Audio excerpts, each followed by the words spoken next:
Journey by Train, Standard 7, Unit 1, Term 3, English. இதில் section 1, section 2, section 3 அப்படின்னு 3 sections கொடுத்துருக்காங்க. So section 1 மட்டும் இங்கே பார்க்கலாம். This extract is taken from the classic adventure novel Around the World in 80 Days.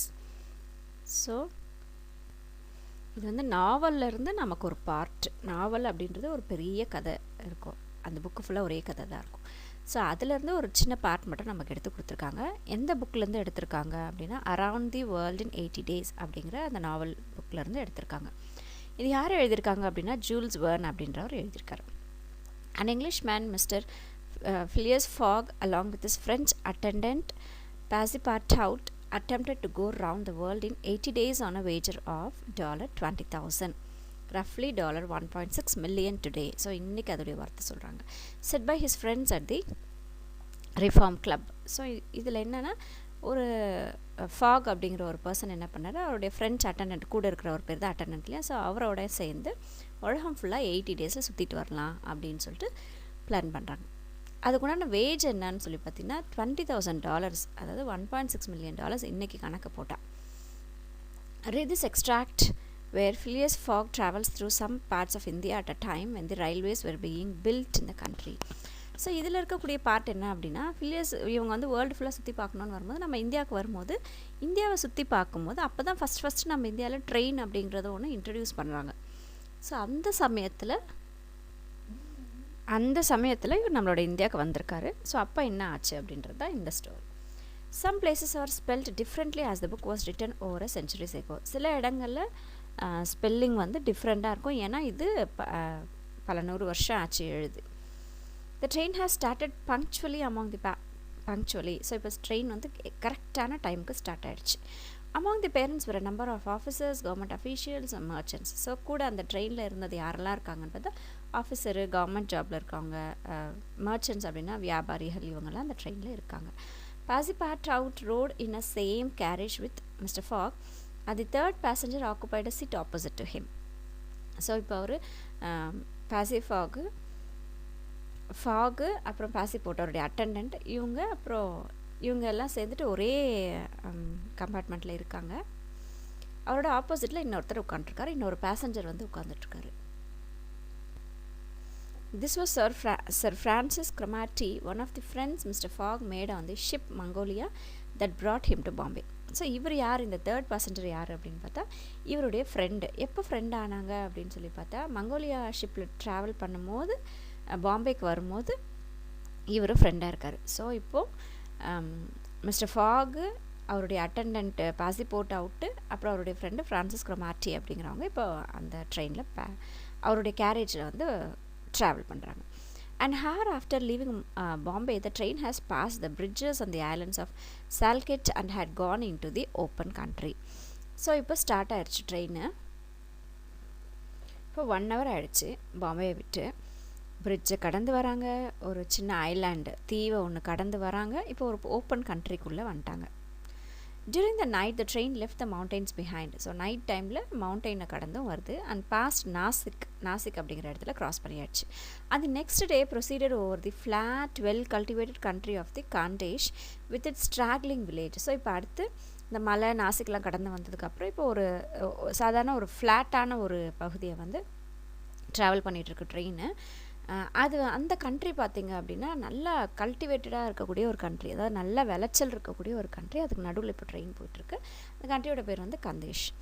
So அங்கே என்ன இருக்குது அப்படின்னா அங்கங்கே நிறைய வில்லேஜஸ் வந்து ஸ்ப்ரெட்டாக இருக்குது. ஸ்ட்ராக்லிங் அப்படின்னா ஸ்ப்ரெட் ஆகிட்டு இருக்குது. நிறைய வில்லேஜஸ் அங்கே இருக்குது அந்த ஃபெர்டைல் லைனில். above which rose the towers of the temple. அந்த நடுவில் அந்த அங்கங்கே செதறி கிடக்கக்கூடிய அந்த வில்லேஜில் ஒவ்வொரு வில்லேஜ்லேயும் ஒரு பெரிய ஒரு கோபுரத்தோடு இருக்கக்கூடிய ஒரு டெம்பிள்ஸ் இருக்குது. This fertile territory is watered by many small rivers and clear streams, mostly tributaries of Godavari. இந்த விளைச்சல் நிறைஞ்ச இந்த பகுதிக்கு தண்ணி எங்கேருந்து வருதுன்னா சின்ன சின்ன ஆறுகள், ஓடைகள், இதெல்லாம் வந்து அந்த இடத்த வந்து பச்சை பசேல்னு விளைச்சல் நல்லா அமோகமாக கொடுத்துட்ருக்கு. பெரும்பாலும் பார்த்திங்கன்னா கோதாவரி நதியுடைய நதிகள் தான், இந்த சின்ன சின்ன ஆறுகள் தான் வந்து அங்கே இருக்கக்கூடிய அந்த நதிகள். ஸோ நியூ வேர்ட்ஸ் பார்க்கலாம். ஸ்ட்ராக்லிங் அப்படின்னா ஸ்ப்ரெட்டு, அங்கங்கே பரவி கிடக்கிறது. ப்ரொசீடட்னா மூடு, ஸ்டார்ட் ஆயிடுச்சு, பயணம் செய்ய ஸ்டார்ட் ஆயிருக்கு. ஃபெர்டைல் டெரிட்டரி அப்படின்னா ரிச் வெஜிடேட்டட் ஏரியா, நல்ல விளைச்சல் இருக்கக்கூடிய ஒரு பகுதி, அதுதான் வந்து fertile territory. Passepartout, on waking and looking out, could not believe that he was actually crossing India in a railway train. So இப்போ பாசபை நைட் பயணம்லாம் முடிச்சுட்டு பகல் பயணம் ஸ்டார்ட் ஆகிடுச்சு. ஸோ அவர் கண் முழிச்சிட்டு வெளியே வந்து பார்க்குறாரு. அவரால் நம்பவே முடியல, இந்தியாவை தான் நம்ம ட்ரெயினில் கடந்துட்டுருக்கோமா அப்படின்னு சொல்லிட்டு ரொம்ப வியப்பாக அவர் பார்க்குறாரு. இந்த லோக்கோமோட்டிவ்னா இந்த ட்ரெயின் தான் லோக்கோமோட்டிவ் சொல்கிறாங்க. கைடட் பை தான் வந்து இதை வழி நடத்தி போயிட்டுருக்காரு. அண்ட் ஃபெட் வித் கோல், இங்கே கோல் அப்படின்றது நிலக்கரி. ஸோ நிலக்கரியை எரிய வச்சு அதிலிருந்து ஸ்டீம் உருவாயிட்டு தான் ஸ்டீம் இன்ஜின்னால தான் இந்த ட்ரெயின் மூவ் ஆகுது. Through out it smoke upon. So அந்த நிலக்கரியை அந்த ஆட்டோமேட்டிக்காக நிலக்கரியை வந்து எரிய விடும்போது பெரிய ஒரு புகை வந்து அந்த ட்ரெயினுடைய மேலே வரும். ஸோ அந்த புகையை கக்கிக்கிட்டே எதெல்லாம் கடந்து போதாம் பாருங்கள். காட்டன், பருத்தி, காஃபினா காஃபி குடிக்கிறது. நட்மக்ன்றது இந்த பிக்சரில் காட்டியிருக்கேன், ஜாதிக்காய் சொல்லுவாங்க, அதுதான் நட்மக். க்ளோவ் அப்படின்னா லவங்கம், பெப்பர் அப்படின்றது மிளகு. ஸோ இந்த பிளான்டேஷன்ஸ் எல்லாம் இந்த விளைச்சல் எல்லாம் வந்துட்டுருக்கக்கூடிய அந்த இதில் தான் வந்து கடந்து இந்த ட்ரெயின் வந்து பயணம் போயிட்டுருக்கு. While the steam curled in spirals around groups of palm trees in the midst of which were seen attractive bungalows. So இப்போ அந்த ஸ்டீம், அந்த புகை வந்து அப்படியே சுருளாக அப்படியே போய்கிட்டு இருக்கும்போது நிறைய அங்கே பனை மரங்கள் இருக்குது. பாம் ட்ரீஸ்ன்றது பனை மரங்கள். அந்த பனை மரங்களுக்கு நடுவில் பார்த்திங்கன்னா ரொம்ப அட்ராக்டிவான பங்களோஸ், ரொம்ப அழகான பெரிய பெரிய வீடுகள், அதான் bungalows. Viharas, sort of abundant monastery. Viharas அப்படின்றது வந்து இந்த மொனாக்ஸ் எல்லாம் இருக்கக்கூடிய அந்த இடம், அந்த கடவுளை பற்றின இதெல்லாம் செய்வாங்க இல்லையா, ஸோ அவங்க இருக்கக்கூடிய ஒரு இடம் வந்து விஹாராஸ் சொல்கிறாங்க. And marvellous temples decorated by a rich work of Indian architecture. பெரிய பங்களோஸ், விஹாராஸ் அதெல்லாம் மட்டும் இல்லாமல் ரொம்ப பிரம்மாண்டமான கோயில்கள்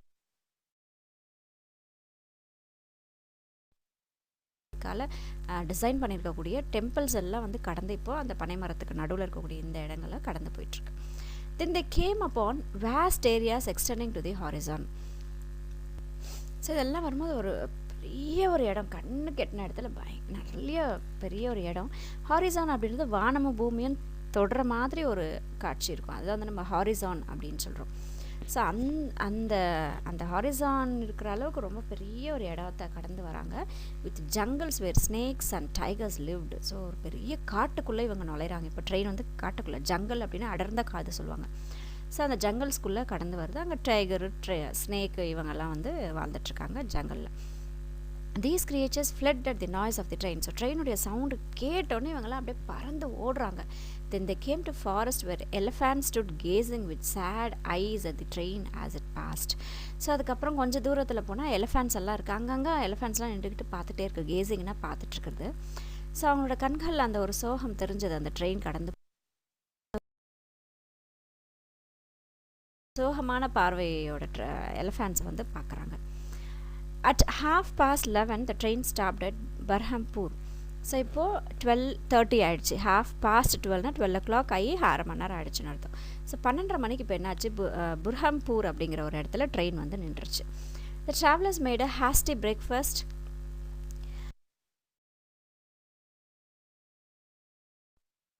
அசூர்கர்.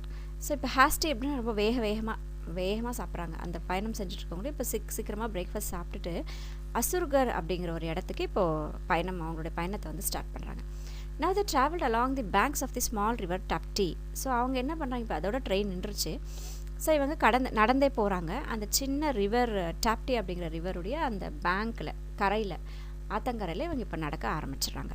which emptied into the Gulf of Cambrai near Surat. So இது வழியாக போனால் அவங்க எங்கே போய் சேருவாங்க அப்படின்னா கல்ஃப் ஆஃப் கேம்ப்ரே அப்படிங்கிற ஒரு இடத்துக்கு போயிட்டு இவங்க சேருவாங்க. அது வந்து சூரட் கிட்ட இருக்குது. Then towards evening the train enter the valleys of the Satpur mountains. So இப்போ மறுபடியும் ட்ரெயின் வந்து ஸ்டார்ட் ஆச்சு. ஈவினிங் எங்கே போய் சேர்றாங்கன்னு பார்த்தா சட்பூர் மவுண்டெயினுடைய வேலிஸ்ன்றது பள்ளத்தாக்கு. 2 பெரிய பெரிய மவுண்டெயின்ஸ் இருக்கும், மலைகள் இருக்கும். அதுக்கு நடுவில் ஒரு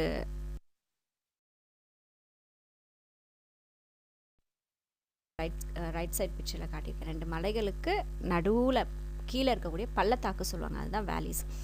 ஸோ சட்பூர் மவுண்டெயினுடைய வேலிஸை போய் இப்போ சேருது. which separated the Kandesh from Bundelkhand. So கண்டேஷும் பண்டல்கண்ட் அப்படிங்கிற மலைகளை வந்து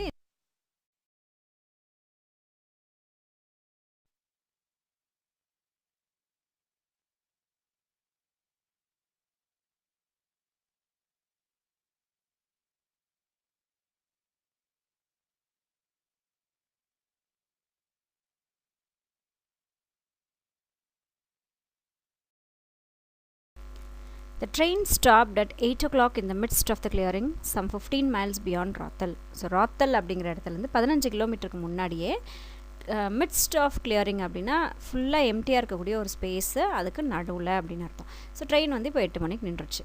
வேர் there were several bungalows and work men's cabin. So அங்கே நிறைய பங்களோஸ் இருந்தது, கொஞ்சம் பங்களோஸ் இருந்தது, வேலை செய்கிறவங்களுக்கு தேவையான அந்த ரூம்ஸ் கேபின்ஸ் வந்து இருந்தது.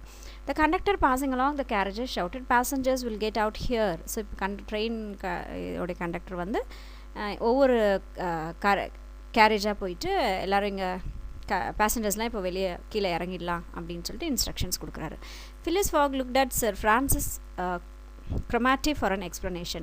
ஸோ இப்போ ஃபாக் என்ன பண்ணார், ஃப்ரான்சிஸை பார்க்குறாரு. எதுக்காக இப்போ எல்லோரும் கீழே இறங்க சொல்கிறாங்க அப்படின்றது அவருக்கு புரியலை, அதனால் அவரை வந்து பார்க்குறாங்க. But the general could not tell why there was a halt in the midst of this forest of dates and acacias. So இப்போது ஜென்ரல் வந்து சொல்லலை ஏன் வந்து இங்கே தங்க போகிறோம், ஹால்ட்னா அங்கே நம்ம ஸ்டாப் பண்ண போகிறோம், ஏன் இந்த நடு காட்டில் வந்து டேட்ஸும் அக்காஷியா இருக்கக்கூடிய அந்த காடு, அதாவது டேட்ஸ்னால் பேரிஷ்ணபலம், அக்காஷியா அப்படின்றது அந்த முள் இருக்கும் இல்லையா, அந்த செடி தான் வந்து நம்ம அக்காஷியாஸ் அப்படின்னு சொல்கிறோம். ஸோ இந்த செடிகள் இருக்கக்கூடிய இந்த ஒரு இடத்துல எதுக்காக ஹால்ட் ஆக போகிறோம் அப்படின்றது யாருமே சொல்லலை. Curious Passepartout rushed out and speedily returned crying, "Monsieur, no more railway." So இப்போது பாசிபோர்ட்டுக்கு ஒன்றும் புரியல, எதுக்காக இங்கே வந்து நம்ம ஸ்டே பண்ண போகிறோம் அப்படின்னு அவர் புரியலையா. சரி வேகமாக ஓடி போயிட்டு வெளியே போய் பார்க்குறாரு.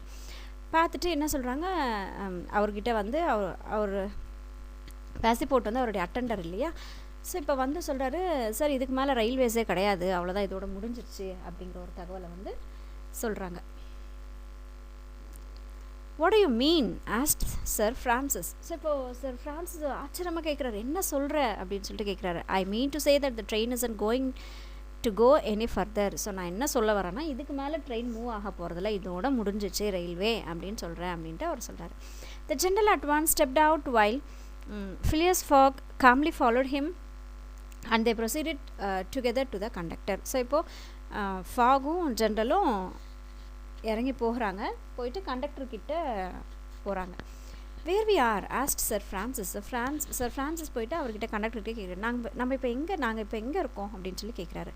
At the hamlet of Kholby. So Kholby அப்படிங்கிற ஒரு வில்லேஜில் இருக்கோம், ஹேம்லெட்ன்றது ஒரு வில்லேஜ். ஸோ கோல்பாய் அப்படிங்கிற வில்லேஜில் நீங்கள் இருக்கீங்க அப்படின்னு சொன்னாங்க. டு வி ஸ்டாப் ஹியர், நான் இதோட முடிய போகுதா அப்படின்னு கேட்குவோம். சர்டன்லி, ஆமாம் இதோட முடியுது. The railways and finished. So railways வந்து இன்னும் முடிவடையலை, அந்த ஒர்க் வந்து போய்கிட்டே இருக்கு, ஸோ இன்னும் முடிவடையலை, அதனால் இங்கேயோட முடியுது பயணம் அப்படிங்கிறாங்க. What, not finished? ஸோ அவர் கேட்குறாரு, என்ன இன்னும் முடியலையா? No, there is still a matter of 50 miles to be laid from here to Allahabad. ஆமாம் இன்னும் ஒர்க் வந்து முடியல, அலகாபாத் வரைக்கும் ரயில்வே ட்ராக் போகிறதுக்கு இன்னும் 50 miles இருக்குது, அவ்வளோ தூரத்துக்கு ரயில்வே ட்ராக் போட வேண்டியிருக்கு. Where the line begins again. So அந்த அலகாபாத்லேருந்து மறுபடியும் ரயில்வே ட்ராக் வந்து தொடங்குது. ஸோ இந்த இடையில ஒரு 50 miles வந்து போட வேண்டிய இது இருக்குது. But the papers announce the opening of the railway throughout. ஆனால் பேப்பர்லலாம் ரயில்வே ஃபுல்லாக இருக்குது அப்படின்ற மாதிரி ஒரு தகவல் போட்டிருந்தாங்களே அப்படின்னு சொல்லி அவர் கேட்குறாரு. What can I tell you officer, the papers were mistaken. So நான் என்ன சார் இப்போ சொல்ல முடியும், பேப்பர்ஸ் எல்லாம் வந்து அவங்க தப்பாக நினச்சிட்ருக்காங்க, நியூஸ் வந்து தவறாக போட்டிருக்காங்க அப்படின்னு சொல்லிட்டு சொல்கிறாரு. Yet you sell tickets from Bombay to Calcutta, snapped Sir Francis. So இப்போ snapped அப்படின்னா கோவம் வருது. உடனே திட்டுறாரு, நீங்கள் பெங்களூர்லேருந்து கேல்கட்டாக்கு தானே டிக்கெட் வாங்கினீங்க, அப்புறம் எதுக்கு வாங்கினீங்க அப்படின்னு சொல்லிட்டு திட்டுறாரு சார் ஃப்ரான்சிஸ் கண்டக்டர்கிட்ட. Who was growing anger. So இப்போ அவர் பயங்கர கோவமாக இருக்கிற ஃப்ரான்சிஸ் வந்து கோவமாக அவரை பார்த்து கேள்வி கேட்குறாரு. நியூ வேர்ட்ஸ் பார்க்கலாம். மிட்ஸ்ட் அப்படின்னா மிடில், ஹேம்லெட் அப்படின்றது வில்லேஜ், ஹால்ட் அப்படின்னா ஸ்டாப் பண்ணுறது, அங்கே நம்ம தங்குறது, அக்காஷியா அப்படின்னா தானி ட்ரீ, முள் இருக்கக்கூடிய செடி, அதுதான் வந்து அக்காஷியா. கருவேல மரம் அப்படி சொல்லுவோம் இல்லைங்களா தமிழில், அதுதான் வந்து அக்காஷியா. தென் ஸ்னாப்டு அப்படின்றது கோவம் வருது, அதான் snapped. No doubt, replied the conductor. ஆமாம், எந்த இதுவும் இல்லை, டிக்கெட் அப்படி தான் நாங்கள் வாங்கினோம் அப்படின்னு சொல்லிட்டு கண்டக்டர் சொல்கிறார். But the passengers know that they must provide means of transportation for themselves from Bombay to Allahabad. ஆனால் எல்லாருக்குமே இந்த விஷயம் தெரியும். ரயில்வேஸ் இதோட முடியுது, இதுக்கு மேலே அவங்க வந்து அலகாபாத் வரைக்கும் போகிறதுக்கு அவங்களா ஏதாவது சில ஏற்பாடுகள் பண்ணிக்கணும்னு எல்லாருக்குமே தெரியுமே அப்படின்ட்டு அவர் சொல்கிறார். So Francis was furious. இப்போ சார் ஃப்ரான்சிஸ்க்கு கோவம் இன்னும் அதிகமாகிடுச்சு. Passepartout would willingly have knocked the conductor down and did not dare to look at Mr. Fogg. So இப்போ கண்டக்டரை வந்து அடிக்கிற அளவுக்கு அவர் கோவம் வந்துச்சு அவருடைய அட்டெண்டருக்கு. பட் ஆனால் அதை வந்து செய்ய முடியல அவரால். Sir Francis said, Mr. Fogg quietly. So இப்போ சார் ஃப்ரான்சிஸ் வந்து ஃபாக் பார்த்து சொல்கிறாரு, we will if you please look about for some means of transport to Allahabad. So ஏதாவது ஒரு ஏற்பாடு பண்ணுங்களேன், நம்ம டிரான்ஸ்போர்ட் ஏற்பாடு பண்ணிங்கன்னா நம்ம அலகாபாத்துக்கு போயிடலாம் அப்படின்னு சொல்லிட்டு சார் ஃப்ரான்சிஸ் வந்து சார் ஃபாக் கிட்ட சொல்கிறாரு. Mister Fogg, this is a delay greatly to your disadvantage. So இப்போ ஃப்ரான்சிஸ் ஃபாகை பார்த்து சொல்கிறாரு, இது உங்களோட வேலையெல்லாம் கெடுமே, இந்த டேஸ் வந்து வேஸ்ட்டாக போகும் போல் இருக்குமே அப்படின்னு சொல்லிட்டு அவர் சொல்கிறாரு. No sir Francis, it was foreseen. இல்லை எனக்கு முன்னாடியே தெரியும், இந்த மாதிரியெல்லாம் நடக்கும்ன்றது ஏற்கனவே எனக்கு தெரியும். What, you knew that the way? ஆனால் இப்போ என்ன உங்களுக்கு இந்த விஷயம் உங்களுக்கு தெரியுமா அப்படின்னு சொல்கிறார். Not at all, but I knew that some obstacle or other would sooner or later arise on my route. இல்லை முன்னாடியே எனக்கு இதை பற்றி தெரியலை, பட் ஏதாவது ஒரு தடைகள் வரும், முன்னையோ பின்னையோ ஏதாச்சும் ஒரு தடைகள் வரும் இந்த வழியில் அப்படின்றது நான் யோசித்தேன், நான் யூகிச்சுக்கிட்டேன் அப்படின்னு சொல்லிட்டு அவர் சொல்கிறாரு. Nothing therefore is last. இதனால் எந்த ஒரு நஷ்டமும் எனக்கு ஏற்படாது. ஐ ஹாவ் 2 days, இன்னும் எனக்கு 2 நாள் இருக்குது, அதனால் எனக்கு எந்த ஒரு டிஸ்அட்வான்டேஜும் இல்லை இதனால். Which I have already gain to sacrifice. Already நான் இந்த 2 நாள் எக்ஸஸாக தான் நான் வந்து வச்சுருக்கேன், அதால் என்னுடைய வேலை எதுவுமே கெடாது. Steamer leaves Calcutta for Hong Kong at noon. So கல்கட்டாலேருந்து ஹாங்காங்க்கு மத்தியானம் 25ஆம் தேதி மத்தியானம் தான் ஸ்டீமர் வந்து கிளம்ப போகுது, அதனால் எனக்கு எந்த பிரச்சனையும் இல்லை. This is the 22nd and we shall reach Calcutta in time. So இன்றைக்கி தான் 22ஆம் தேதி ஆகுது. ஸோ 25ஆம் தேதி தான் அந்த ஸ்டீமர் வந்து கிளம்ப போகுது. ஸோ எனக்கு எந்த ப்ராப்ளமும் இல்லை அப்படின்னு சொல்லிட்டு சார் ஃபாக் வந்து சொல்கிறாரு. சினிவேட்ஸ் பார்க்கலாம். ஃபியூரியஸ் அப்படின்னா எக்ஸ்ட்ரீம்லி ஆங்கர், பயங்கரமான கோவம். ஃபோர்சீன் அப்படின்னா ப்ரெடிக்ஷன், அதாவது இது நடக்கலாம் அப்படின்னு சொல்லிட்டு நம்ம எதிர்பார்க்குறது, நமக்கு முன்கூட்டியே நம்ம அதை வந்து யூகிக்கிறது, that is foreseen, predicted. Obstacle அப்படின்றது டிஃபிகல்ட்டி, தடைகள் ஏற்படுது, அதுதான் வந்து obstacle. Mister Fogg and mister Francis Cromarty, after searching the village from end to end, came back without having found anything. So இப்போ பயணம் செய்கிறதுக்கு ஏதாவது யுத்திகள் கிடைக்குமா அப்படின்னு சொல்லிட்டு அவங்க தேடி பார்க்குறாங்க, மிஸ்டர் ஃபாகும் மிஸ்டர் ஃப்ரான்சிஸும்.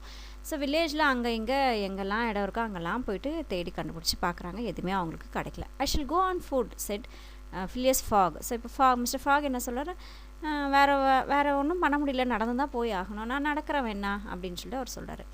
Passepartout, அவருடைய attender, who had now rejoined his master, made an unhappy face as he thought of his magnificent Indian shoes. So அவர் அப்படியே ரொம்ப சோகமான அந்த ஒரு மோகத்தில் இருக்கிறத பார்க்குறாரு. Happily he too had been looking about him and after a moment's hesitation said, Monsieur, I think I have found a means of conveyance. So இப்போது இவரும் ஆக்சுவலாக இந்த மிஸ்டர் ஃபாக் மிஸ்டர் ஃப்ரான்சிஸ் வந்து இவர் எதிர்பார்த்துட்ருக்காங்க, Passepartout வந்து எதிர்பார்த்துட்ருக்காங்க, வருவாரா ஏதாவது தகவல் சொல்வாரா அப்படின்னு சொல்லிட்டு எதிர்பார்த்துட்ருக்காங்க. ஸோ அதே மாதிரி அவர் வராரு. ஒரு ஹெசிடேஷன்னா ஒரு மாதிரி ஒரு பதற்றத்தில் சொல்லலாமா வேண்டாமா அப்படிங்கிற யோசிக்கிற மாதிரி அந்த ஒரு சூழ்நிலை, அது வந்து ஹெசிடேஷனில் ஒரு ஹெசிடேஷனோட சொல்கிறாரு. நான் ஒரு வழியை வந்து நான் கண்டுபிடிச்சிருக்கேன், அதை நான் உங்கள்கிட்ட சொல்லட்டுமா அப்படின்னு சொல்லிட்டு சொல்கிறாரு. இங்கே கன்வேயன்ஸ் அப்படின்றது ஒரு டிரான்ஸ்போர்ட்டேஷன், ஒரு பயணம் செய்கிறதுக்கு யூஸ் ஆகக்கூடிய ஒரு விஷயம். வாட், உடனே இப்போ அவர் கேட்குறாரு, என்ன சொல்லு அப்படிங்கிறாரு. an elephant that belongs to an Indian who lives but 100 steps from here. So இங்கே ஒருத்தர்கிட்ட யானை இருக்குது, அந்த யானையில் நம்ம ஏறி பயணம் செஞ்சுட்டு போகலாம். இங்கே இருக்கிற ஒருத்தருக்கு தான் அந்த யானை வந்து சொந்தம், இங்கேருந்து ஒரு 100 அடி தூரத்தில் வந்து அவர் இருக்கார், நம்ம பயணம் பண்ணலாமா அப்படின்னு சொல்லிட்டு இப்போ அவர் அட்டெண்டர் வந்து கேட்குறாரு. Kiouni was the name of the animal. So அந்த அனிமலுடைய பேர் வந்து Kiouni. could doubtless travel rapidly for a long time. So அது வந்து ரொம்ப தொலைதூர பயணத்தை வந்து அதனால் செய்ய முடியும், ஆல்ரெடி அதுக்கு ப்ராக்டிஸ் இருக்குது. அதனால் செய்ய முடியும். இங்கே ரேப்பிட்லினா வேகமாக அதனால் காட்டை வந்து கடந்து போக முடியும். அண்ட் இந்த absence of any other means of transport mister Fogg resolve to hire them. So இங்கே இவங்களும் சுற்றி முற்றி பார்த்தாங்க, வேறு எதுவுமே இங்கே கிடைக்கல இந்த வில்லேஜில். அதனால் வேறு எதுவுமே இல்லை அப்படிங்கிற ஒரு பட்சத்தில் இவர் என்ன பண்ணுறாரு, ஓகே அப்படிங்கிற மாதிரி சொல்கிறாரு. ரிசால்வ்டு அப்படின்னா ஓகே அப்படின்னு சொல்லிட்டு டிசைட் பண்ணுறது. ஹையர் அப்படின்னா வாடகைக்கு. ஸோ அது வாடகைக்கு நம்ம எடுத்துக்கலாம் அப்படின்னு சொல்லிட்டு இவங்க டிசைட் பண்ணிட்டாங்க. when therefore Mr. Fogg proposed this to the elephant's owner, he refused point blank அப்படின்றது bluntly, அதாவது அதை கேர் பண்ணிக்காத மாதிரி ரெஃப்யூஸ் பண்ணிட்டார். இவர் கேட்குறாரு போயிட்டு, ஓகே நாங்கள் இந்த எலிஃபெண்ட்டில் பயணம் செய்கிறோம் அப்படின்னு சொல்லி கேட்கும்போது அந்த ஒரு எதுவுமே பதில் சொல்லாமல் இவர் மறுக்கிறாரு. Mr. Fogg persisted, offering the excessive sum of 10 pounds an hour from the loan of the animal to Allahabad. So இப்போ என்ன சொல்கிறாரு, 1 மணி நேரத்துக்கு 10 பவுண்ட் தரேன் அப்படின்னு சொல்லிட்டு சொல்கிறாரு. அலகாபாத் வரைக்கும் போகிறதுக்கு எத்தனை மணி நேரம் ஆகுதோ அத்தனை 1 மணி நேரத்துக்கு 10 பவுண்ட்ஸ் கொடுக்குறேன்னு சொல்கிறார். ரெஃப்யூஸ்ட், அந்த யானையுடைய ஓனர் வந்து ரெஃப்யூஸ் பண்ண, இல்லை முடியாது அப்படின்னு சொல்லிட்டு மறுத்துடுறாரு. 20 pounds refused also. ஸோ மறுபடியும் சொல்ல, சரி 20 பவுண்ட் தரேன் அப்படிங்கிறாரு. அதுக்கும் அவர் மறுத்துறாரு. 40 pounds ஸ்டில் ரெஃப்யூஸ். மறுபடியும் அவர் என்ன சொல்கிறார், 40 பவுண்ட் தரேன் 1 மணி நேரத்துக்கு அப்படின்னா அப்பயும் அவர் மறுத்துறாரு. ஸோ நியூ வேர்ட்ஸ் பார்க்கலாம். ரிசால்வ்ட் அப்படின்னா டிசைடட், முடிவெடுக்கிறது. ஹையர் அப்படின்னா ரெண்ட், வாடகைக்கு எடுத்துக்கிறது. ஹெசிடேஷன் அப்படின்னா அன்வில்லிங்லி, அதாவது பிடிக்காமல் சொல்லாமா வேண்டாமான்னு யோசிக்கக்கூடிய ஒரு மனநிலை. கன்வேயன்ஸ்னால் டிரான்ஸ்போர்ட்டேஷன், பயணம் செய்கிறதுக்கு யூஸ் பண்ணிக்கிறது. ரேப்பிட்லினா குயிக்லி, வேகமாக. பர்சிஸ்டன்ட்னா கண்டினியூட், தொடர்ந்து சொல்லிக்கிட்டு இருக்கிறது. ரெஃப்யூஸ்டுனா நாட் வில்லிங், மறுக்கிறது, இல்லை வேண்டாம் அப்படின்னு சொன்னால் தட் இஸ் ரெஃப்யூஸ்ட். பாயிண்ட் பிளாங்க்னா பிளண்ட்லி, அதாவது எந்த ஒரு ரியாக்ஷனும் இல்லாமல் அப்படி சொல்கிறது, அதுதான் point blank. Phileas Fogg, without getting in the least flood, then proposed to purchase the animal outright and at first offered 1,000 pounds for him. So இப்போது இவருக்கு ஒரே வருத்தமாக ஆகிடுது, என்னடா இவ்வளோ நம்ம கேட்டும் கூட இவர் ஓகே சொல்ல மாட்டேங்கிறாருன்னு சொல்லிட்டு இவர் ஃபஸ்ட்டு ரொம்ப வருத்தப்படுறாரு. ஃப்ளரிட் அப்படின்னா வருத்தப்படுறது. உடனே என்ன சொல்கிறேன், சரி நான் அனிமலையே வந்து மொத்தமாக பர்ச்சேஸ் பண்ணிக்கிறேன், அதுக்கு முதல்ல நான் இப்போதைக்கு உனக்கு வந்து 1,000 pounds நான் கொடுக்குறேன் அப்படின்னு சொல்லிட்டு சொன்னார். The owner, perhaps thinking he was going to make a great bargain, still refused. உடனே இப்போ அந்த யானையுடைய ஓனர் இருக்கார்ல, நமக்கு இன்னும் நிறைய கிடைக்கும் அப்படின்னு நினச்சிட்டு என்ன சொல்கிறாரு, மறுபடியும் மறுத்துடுறாரு. இங்கே பார்கெயின் அப்படின்னா நம்ம அந்த விலை குறைச்செல்லாம் கேட்போம் இல்லையா, அதுதான் bargain. Mr. Fogg offered first 1,200, then 1,500, 1,800, 2,000 pounds. So இப்போ இவர் என்ன பண்ணுறாரு, 1,200 கொடுக்குறேன், 1,500, 1,800, கடைசியாக இப்போ 2,000 pounds கொடுக்குறேன் அப்படின்னு கொடுக்குறாரு. Passepartout was fairly white with suspense. உடனே இப்போது அவருடைய அட்டண்டன்ட்டுக்கு பயங்கர சர்ப்ரைஸ், அப்படியே பேயடிச்சு போன மாதிரி நிற்கிறாரு. At 2,000 pounds a man yielded. So 2,000 poundsா அப்படின்னு சொல்லிட்டு அவர் அக்செப்ட் பண்ணிக்கிட்டார். யார், அந்த யானையுடைய ஓனர் வந்து accept பண்ணிக்கிட்டார். Good heavens, what a price for an elephant, cries Passepartout. So Passepartout அவருடைய அட்டண்டன்ட் என்ன சொல்கிறார், என்னடா இது யானைக்கு இவ்வளோ விலையா அப்படின்னு சொல்லிட்டு அவர் சொல்கிறாரு. A young man with an intelligent face offered his service as a guide. So இப்போ ரொம்ப இளம் வயது ஒரு ஆண்மகன், அவருடைய முகம் ரொம்ப தெளிவாக ரொம்ப இன்டெலிஜென்ட்டாக இருக்குது. அவர் தான் வந்து கைடாக அந்த பயணத்துக்கு கூட இருக்கணும் இல்லையா. ஸோ அந்த சர்வீஸை வந்து அந்த ஒரு இள வயசில் இருக்கக்கூடிய ஒரு ஆண் வந்து மேற்கொள்கிறாரு. which Mr. Fogg accepted. So mister Fogg வந்து ஓகே வாங்க அப்படின்னு சொல்லிட்டு ஏற்றுக்கிட்டார். Promising so generous a reward as to greatly increased his zeal. So accept பண்ணிவிட்டு ரிவார்டெலாம் கொடுக்குறேன் அப்படிங்கிற மாதிரி ஓகே சொல்கிறாரு. அவர் ஏற்றி கொடுத்துக்கிட்டே இருந்தார்ல, அந்த ஒரு ஜென்ராசிட்டிக்காக ஓகே அப்படிங்கிற மாதிரி. The elephant was let out and equipped. So இப்போது யானையை அதில் கட்டி வச்சுருப்பாங்களே ஒரு இடத்துல, அங்கேருந்து வெளியே கொண்டு வராங்க, அதை லெட் அவுட் அப்படின்னா எடுத்துகிட்டு வராங்க. அது எக்யூப்டுனா அதுக்கு போட வேண்டிய சில விஷயங்கள்லாம் போடுறாரு. The man who was a skilled elephant driver covered the elephant's back with a sort of saddle cloth. So அந்த யானை மேலே ஒரு துணி மாதிரி ஒன்று போடுவாங்க இல்லையா, அதுதான் சேடல் கிளாத் வந்து இப்போ யானை மேலே போடுறாரு. ஏன்னா அவர் டிரைவர் வந்து அதை தயார் பண்ணணும் இல்லையா பயணத்துக்காக, அதனால் அதோட மேலே ஒரு சேடல் கிளாத் வந்து போடுறார், அந்த ஏறி வர்றதுக்காக இது மாதிரி இருக்கும். And attach to each of it சைஸ் சம் அன்கம்ஃபர்டபுள் ஹவுடாஸ். ஸோ இப்போ அதோடைய ரெண்டு பக்கமும் அந்த உடம்போட 2 பக்கத்துலேயும் ஒரு பாக்ஸ் மாதிரி அதில் மக்கள் உட்காந்துட்டு வர மாதிரி ஒரு ஹவுடா அப்படின்னு சொல்லுவாங்க. அது அன்கம்ஃபர்டபுளாக இருக்கும், கம்ஃபர்டபுளாக உட்காந்துட்டுலாம் வர முடியாது, பட் ஒரு இது மாதிரி ஒரு இருக்கும், சீட்டு மாதிரி இருக்கும், அது பேர் ஹவுடா அப்படின்னு சொல்கிறோம். So Phileas Fogg paid the elephant owner with some bank notes which he extracted from the famous carpet bag. So ஒரு பேக் ரொம்ப காசு வச்சுருக்காரு, அந்த கார்பெட் பேக்லேருந்து காசு எடுத்து இப்போது அந்த ஓனருக்கு கொடுக்கணும் இல்லையா, 2000 pounds கொடுக்கணும் இல்லையா. ஸோ மிஸ்டர் ஃபாக் வந்து எடுத்து கொடுக்குறாரு. an action that made poor Passepartout lose his breath. So bag ஃபுல்லாக காசு அதிலேருந்து எடுத்து கொடுக்கும்போது அப்படியே இப்போ அவருடைய அட்டண்டண்ட்டுக்கு அப்படியே மூச்சு நின்று போகிற மாதிரி ஒரு ஃபீல் வருது, இவ்வளோ காசா அப்படிங்கிற மாதிரி.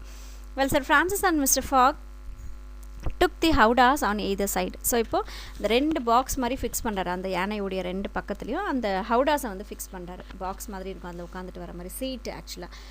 ஸோ அதை எடுத்து ஃபிக்ஸ் பண்ணிடுறாரு. இப்போ அந்த 2 பக்கமும் ஒருத்தர் ஃப்ரான்சிஸும் ஒருத்தர் ஃபாகும் அதில் உட்காந்துடுறாரு. Passepartout got onto the saddle cloth between them. So இப்போ 2 பக்கமும் 2 பாக்ஸ் இருக்குது, 2 சீட்ஸ் இருக்குது, அதில் அவங்க 2 பேர் உட்காந்துறாரு. இவர் யானையுடைய அந்த மேலே ஏறி உட்காந்துக்கிறாரு. Driver perched himself on the elephant's neck. இப்போ டிரைவர் என்ன பண்ணார், யானையுடைய அந்த கழுத்து இருக்கக்கூடிய பகுதியில் போய் உட்காந்துக்கிறார். ஸோ இப்போ 4 பேர் ஒரு யானை மேலே இருக்காங்க. And at 9 o'clock they set out from the village. So வில்லேஜ்லேருந்து 9 மணிக்கு அவங்க இப்போ கிளம்பிட்டாங்க. The animal marching off through the dense forest of palms by the shortcuts. So இப்போது ஃபுல் அங்கே இருக்கக்கூடிய மொத்தமும் பார்த்திங்கன்னா பனைமரங்கள் நிறைஞ்ச ஒரு காடு மாதிரியான ஒரு விஷயம் அது இருக்குது.